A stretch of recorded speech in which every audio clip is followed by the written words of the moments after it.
जंगल के सारे पेड़ हरे भरे थे। बस किसी कारण एक पेड़ बिल्कुल ही सूख गया था। कुछ पक्षी उसकी देखभाल करने की जगह उसकी लकड़ियों को तोड़कर ले जा रहे थे। पक्षियों, मैं अभी बूढ़ा नहीं हुआ हूँ। मेरी जड़ों में रोग लग गया है और पानी न मिलने की वजह से मैं सूख गया हूँ। कृपया करके मुझे नष्ट ना करो। कालू जी, इसकी एक भी बात मत सुनना।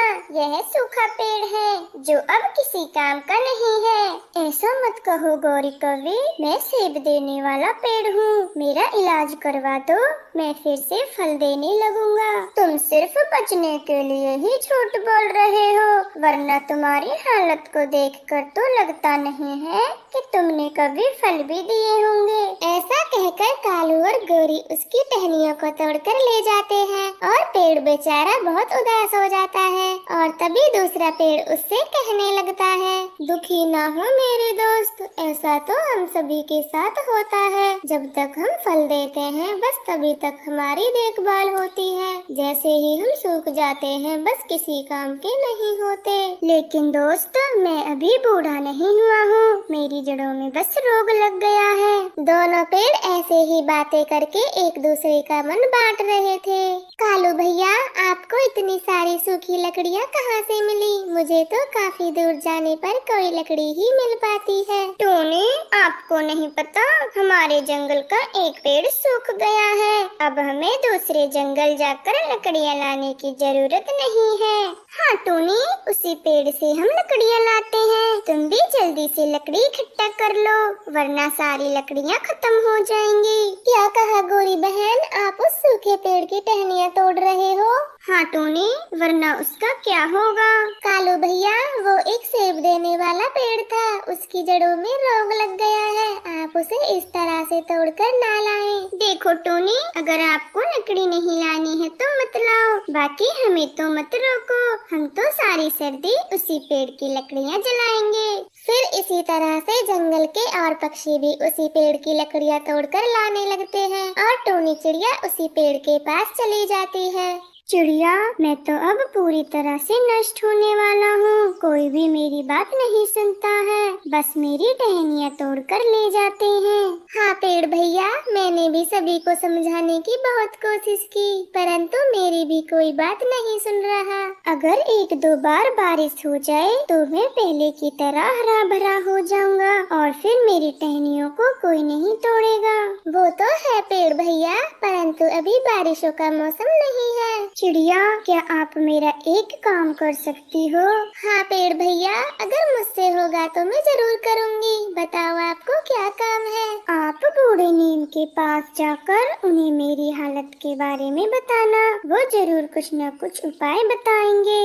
ठीक है पेड़ भैया, मैं अभी नीम के पास चली जाती हूँ और आपके लिए कुछ न कुछ कोई दवा जरूर लाऊंगी। ऐसा कहकर टूनी वहाँ से चली जाती है और रास्ते में उसे कबूतर रोक लेता है। चिड़िया, मैं काफी देर से आप ही को ढूंढ रहा था, मुझे कहीं भी भोजन नहीं मिल रहा। अगर आप दूसरे जंगल जा रही हो तो मैं आपके साथ चलता हूँ। लेकिन कबूतर भैया, मैं तो दूसरे जंगल बूढ़े नीम के पास जा रही हूँ। चिड़िया, आप नीम के पास क्यों जा रही हो? सब कुछ ठीक है? फिर टोनी कबूतर को पेड़ की सारी बातें बताती है। फिर वह दोनों नीम के पास चले जाते हैं। अरे बेटा, आप तो दूसरे जंगल से आए हो, बताओ क्या परेशानी है? नीम काका, हमारे जंगल का एक सेब का पेड़ पूरी तरह से सूख गया है, उसकी जड़ों में कीड़े लगे हैं। बस हम उसी के लिए कोई दवा लेने आपके पास आए हैं। ठीक है पक्षियों, आप मेरी पत्तेदार टहनियाँ तोड़ कर ले जाओ और उन्हें पीसकर पेड़ की जड़ों में डाल देना और साथ ही थोड़ा पानी भी डाल देना और पेड़ पहले की तरह हरा भरा हो जाएगा। फिर टोनी और कबूतर काफी सारी टहनियाँ तोड़कर ले आते हैं और इधर तोता, कबूतरी और गौरी पेड़ की टहनियों को तोड़े ही जा रहे थे। रुक जाओ तुम सब, अब इस पेड़ को मत तोड़ो। क्यों कबूतर, हम क्यों न तोड़ें इस पेड़ की लकड़ियाँ? कल तक तो आप भी हमारे साथ लकड़ी तोड़कर ले जा रहे थे, फिर आज क्या हुआ? गौरी, इसने ढेर सारी लकड़ियाँ पहले ही जमा कर ली होंगी, इसीलिए हमसे मना कर रहा है। नहीं मिट्ठू तोते, ऐसी बात नहीं है, अब हम इस पेड़ का इलाज करवा रहे हैं। और इसलिए आपसे मना कर रहे हैं। पागल हो गए हो तुम दोनों, ये एक सूखा पेड़ है जो अब कभी भी हरा भरा नहीं होगा। अरे पक्षियों, मैं ठीक हो जाऊंगा, मेरा इलाज तो होने दो, फिर मैं आपको मीठे मीठे सेब दूंगा। ये सिर्फ बचने के लिए ही ऐसी बातें करता है और तुम दोनों इसकी बातों में आ गए हो। अब हटो यहाँ से, मुझे लकड़ियाँ लेकर घर जाने दो।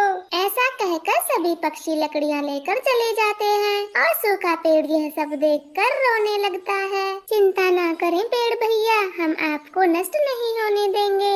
हाँ पेड़, हम आज से ही आपका इलाज शुरू करते हैं, फिर तुम एकदम पहले के जैसे हो जाओगे। फिर टूनी और कबूतर नीम की पत्तियों को पीसकर दवा बना लेते हैं और पेड़ की जड़ों में डाल देते हैं। टूनी, अब हम दोनों नदी से पानी ले आते हैं ताकि दवा जड़ों तक पहुंच जाए। ऐसा कहकर फिर वे दोनों पानी ले आते हैं और पेड़ की जड़ों में डाल देते हैं और फिर कुछ दिनों तक लगातार ऐसा ही करते हैं। अरे वाह, मेरे ऊपर तो छोटे छोटे पत्ते आने लगे हैं, अब मैं पहले जैसे हो जाऊंगा। पेड़ भैया, अब आपकी टहनियाँ भी मजबूत होने लगी हैं, क्योंकि अब उन्हें कोई नहीं तोड़ सकता, तो अब आप बेफिक्र हो जाइए। ऐसा कहकर टोनी और कबूतर अपने घर चले जाते हैं। फिर इसी तरह से कुछ समय बीतने लगता है और सूखा पेड़ सेबों से भर जाता है। अरे दोस्त, बहुत बहुत बधाई, आप तो पूरी तरह से स्वस्थ हो गए हो और फलदार भी बन गए हो। हाँ दोस्त, मुझे भी बहुत अच्छा लग रहा है और यह सब उस चिड़िया और कबूतर के कारण ही हुआ है। वो दोनों ऐसे बातें ही कर रहे थे कि तभी टूनी और कबूतर उनके पास आ जाते हैं। अरे वाह पेड़ भैया, अब तो आप पर ढेर सारे सेब लगे हुए हैं। हाँ चिड़िया, आज आप दोनों की वजह से ही मैं सेबों से भर गया हूँ। अब आप जी भरकर सेब खाया करना और अपने बच्चों के लिए भी लेकर जाना। हाँ पेड़ जी, आजकल हमारे जंगल में भोजन खोजना मुश्किल हो रहा था, अब हमारी भी सारी चिंताएं दूर हो गयी। ऐसा कहकर वे दोनों सेब लेकर अपने घर जा रहे थे, तभी उन्हें रास्ते में गौरी कभी रोक लेती है।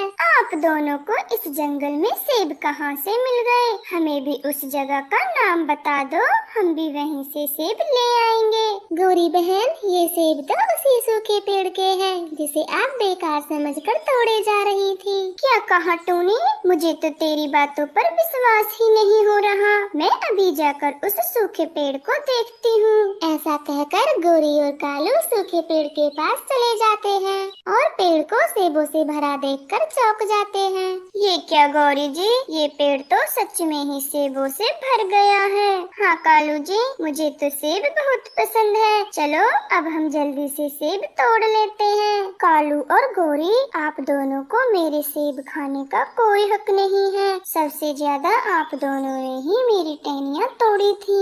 पेड़ जी, आप हमें माफ कर दो, आज के बाद हम ऐसा कभी नहीं करेंगे। नहीं कालू कौवे, मैं तुम दोनों को अपना फल नहीं खाने दूंगा, चाहे कुछ भी हो जाए। पेड़ की यह बात सुनकर गौरी और कालू खाली हाथी वहाँ से लौट जाते हैं और अपनी गलती पर पछतावा करने लगते